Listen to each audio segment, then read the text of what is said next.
So we're going to take the number 600 million, let's say keep our units, users.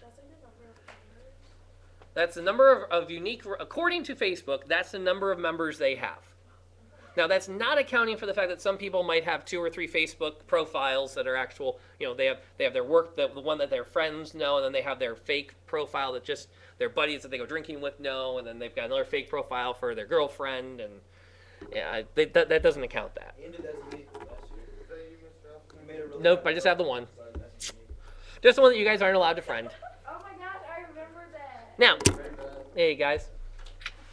So here's the real question. Here's the decimal point as the number currently sits. So the way you go from normal notation to scientific, you write down the numbers on the front. So I do 6. Then I do times 10. You're going to do the X or the dot. It really depends on what book you use as to which one they require.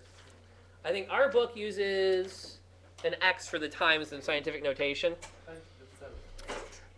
The 7th? Well, how many times do you move the decimal point? 1, 2, 3, 4, 5, 6.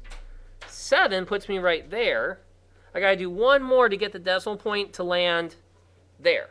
So that would be 8 times.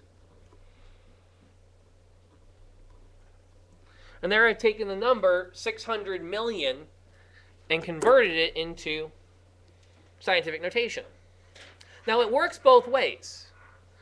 Let's take this really, really small number. I'll just make a random number up here. 0.0000000047. There's a nice tiny little number. Now this might be, for example, maybe it's in meters, and I'm trying to measure how wide a gap is inside the atom. So it's a really small measurement. That's a lot to have to write out all the time. So the same process applies. I write down the digits. So 4.7. Remember, it's always one digit, decimal point, the other digits. You probably did in chemistry. Maybe in biology.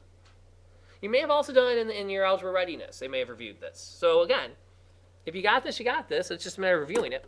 And then the question becomes, how many times do I move the decimal point? 1, 2, 3, 4, 5, 6, 7. Oh, 8 times again. So times 10 to the 8th, except negative, because instead of moving it to make a big number, I moved it for a small number. The way I always kept them straight, big numbers have positive exponents. When we're in scientific notation, small numbers have negative exponents. So if I'm working with something really, really small, I'm going to have that times 10 to the something.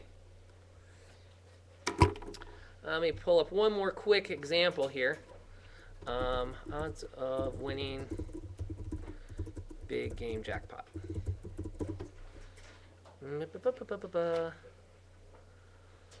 Okay,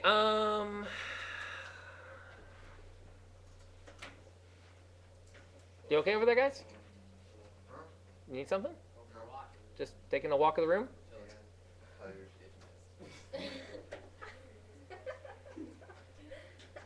Okay. According to the website here, the odds of winning the big game jackpot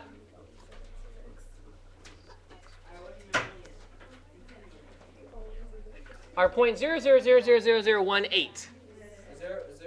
What's the possibility of winning the lottery?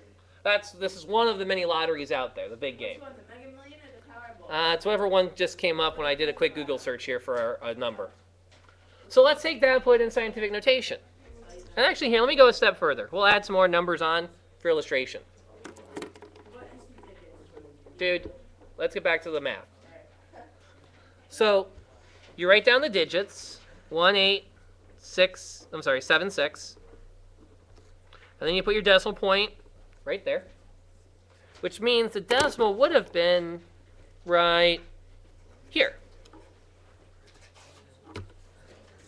So now we ask ourselves, how many moves do I need to get from here to here. 1, 2, 3, 4, 5, 6, 7. So times 10. And since it's a small number, it's -7.